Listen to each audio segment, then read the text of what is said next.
ការប្រកាសឯករាជ្យរបស់ឥណ្ឌាពីអាណានិគមអង់គ្លេសនៅក្រៅសង្គ្រាមលោកលើកទី2ត្រូវបានគេស្គាល់ជាទូទៅថាជាគំរូនៃការរំសាយអាណានិគមដោយសន្តិវិធីតាមរយៈការចរចាក៏ប៉ុន្តែការរំសាយអាណានិគមនៅក្រៅសង្គ្រាមលោកលើកទី2នេះមិនមែនសុទ្ធតែធ្វើឡើងដោយសន្តិវិធីនៅគ្រប់កន្លែងទាំងអស់ដូចជាករណីឥណ្ឌានោះទេហើយសង្គ្រាមដំបូងបំផុតនៅក្នុងចលនារំសាយអាណានិគមនេះគឺសង្គ្រាមនៅឥណ្ឌូចិនរវាងកងទ័ពបារាំងនិងក្រុមឧទាមវៀតមិញដឹកនាំដោយហូជីមិញតំបន់ឥណ្ឌូចិនដែលរួមមានកម្ពុជាវៀតណាម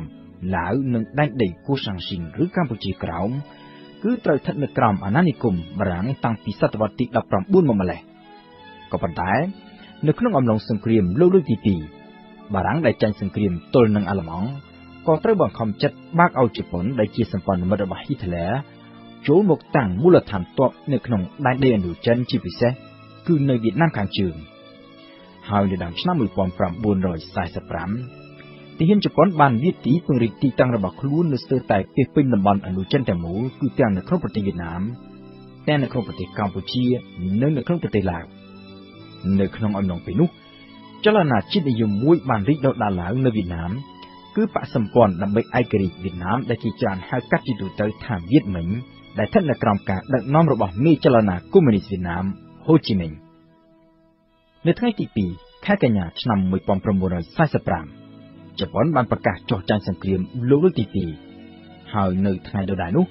ហូជីមិញក៏បានឆ្លៀតឱកាស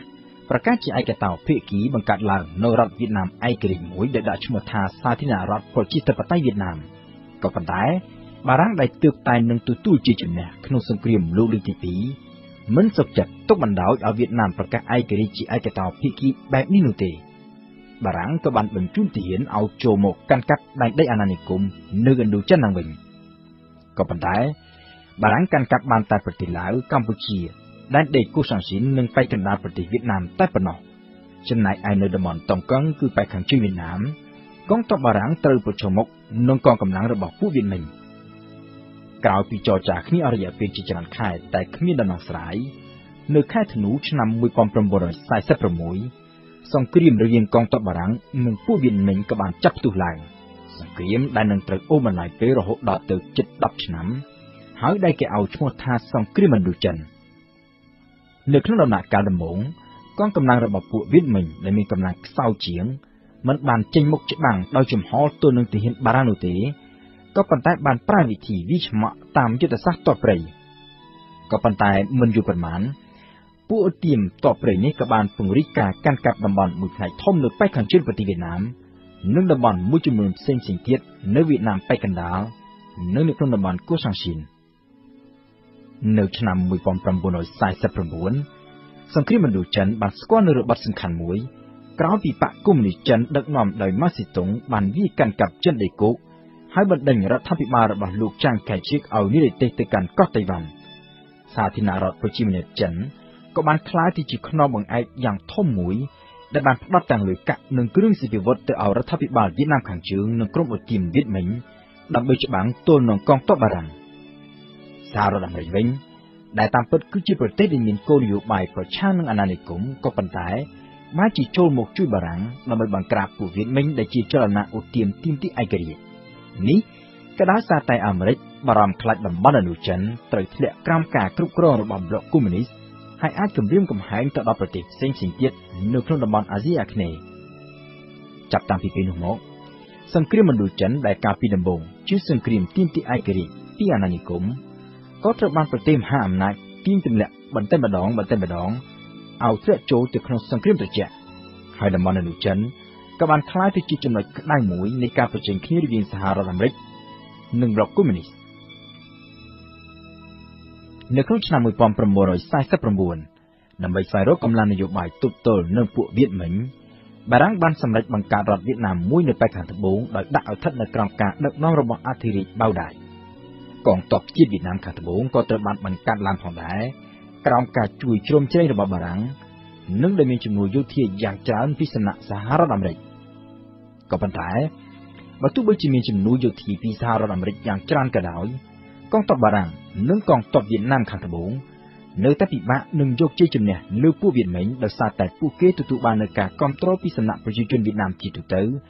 ដែលទាមទារចង់បានឯករាជ្យពេញលេញពីនិមអាណានិគមបារាំងនៅក្នុងប្រទេសបារាំងវិញសង្គ្រាមនៅអនុចិនក៏មានការប្រឆាំងយ៉ាងច្រើនផងដែរពីសំណាក់អ្នកនយោបាយនិងសាធារណមតិបារាំងជាច្រើនដែលយល់ថាអាណានិគមនៅតំបន់អនុចិននេះមិនមានតម្លៃអ្វីធំដុំដែលបារាំងត្រូវចំណាយលុយនិងចំណាយអាយុជីវិតទាហានយកទៅធ្វើសង្គ្រាមនោះទេរដ្ឋាភិបាលបារាំង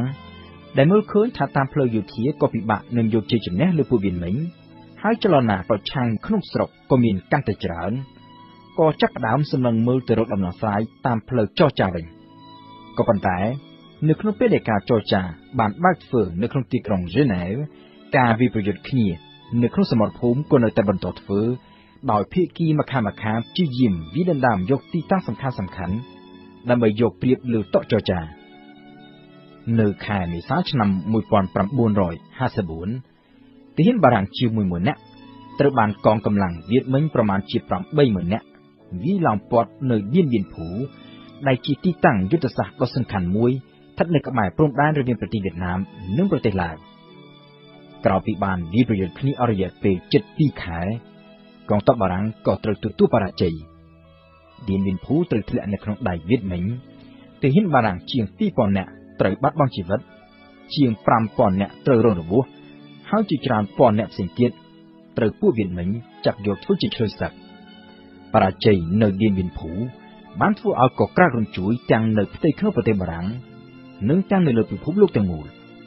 ហើយនៅថ្ងៃទី21ខែកក្កដាឆ្នាំ1954រដ្ឋាភិបាលបារាំងក៏ត្រូវបង្ខំចិត្តចុះកិច្ចព្រមព្រៀងសន្តិភាពជាមួយនឹងពួកវៀតមិញនៅក្នុងសន្និសីទក្រុងហ្សឺណែវតាមរយៈកិច្ចព្រមព្រៀងក្រុងហ្សឺណែវនេះបារាំងបានសុខចិត្តប្រគល់ឯករាជ្យពេញលេញដល់ប្រទេសវៀតណាមហើយឯករាជ្យរបស់កម្ពុជានិងឡាវក៏ត្រូវបានបារាំងទទួលស្គាល់យ៉ាងពេញលេញផងដែរសង្គ្រាមឥណ្ឌូចិនត្រូវបញ្ចប់តំបន់ឥណ្ឌូចិនទាំងមូលត្រូវរួចផុតពីនិមអាណានិគមបារាំងក៏ប៉ុន្តែតំបន់នេះនៅតែមិនទាន់ចេញផុតពីរណ្ដៅនៃសង្គ្រាមត្រជាក់នៅឡើយទេនៅក្នុងសន្និសីទក្រុងហ្សឺណែវប្រទេសវៀតណាមត្រូវបានគេបន្ទោទុកឲ្យនៅបែកគ្នាជាពីរគឺវៀតណាមខាងជើងនិងវៀតណាមខាងត្បូងដោយកំណត់គ្នាថាវៀតណាមទាំងពីរនេះនឹងត្រូវបង្រួបបង្រួមគ្នាមកវិញនៅក្រៅការបោះឆ្នោតជាតិដែលគេគ្រោងធ្វើនៅឆ្នាំ1956ក៏ប៉ុន្តែរដ្ឋាភិបាលវៀតណាមខាងត្បូងដែលមានការគាំទ្រពីសំណាក់សហរដ្ឋអាមេរិកបានបដិសេធមិនទទួលស្គាល់កិច្ចព្រមព្រៀងក្រុងហ្សឺណែវដោយលើកហេតុផលថាកិច្ចព្រមព្រៀងនេះត្រូវបានចុះតែរវាងបារាំងនិងពួកវៀតមិញតែប៉ុណ្ណោះដោយគ្មានការចូលរួមពីវៀតណាមខាងត្បូងនោះទេនៅទីបំផុតការបោះឆ្នោតជាតិដែលគេបានគ្រោងទុកមិនអាចធ្វើទៅបានប្រទេសវៀតណាមក៏នៅបន្តបែកជាពីរគឺវៀតណាមខាងជើងស្និទ្ធនឹងប្លុកកុម្មុយនីសនិងវៀតណាមខាងត្បូងស្និទ្ធនឹងសហរដ្ឋអាមេរិកហើយមិនយូរប៉ុន្មានក្រោយមកតំបន់ឥណ្ឌូចិនក៏បានធ្លាក់ចូលទៅក្នុងភ្នក់ភ្លើងសង្គ្រាមសាជាថ្មី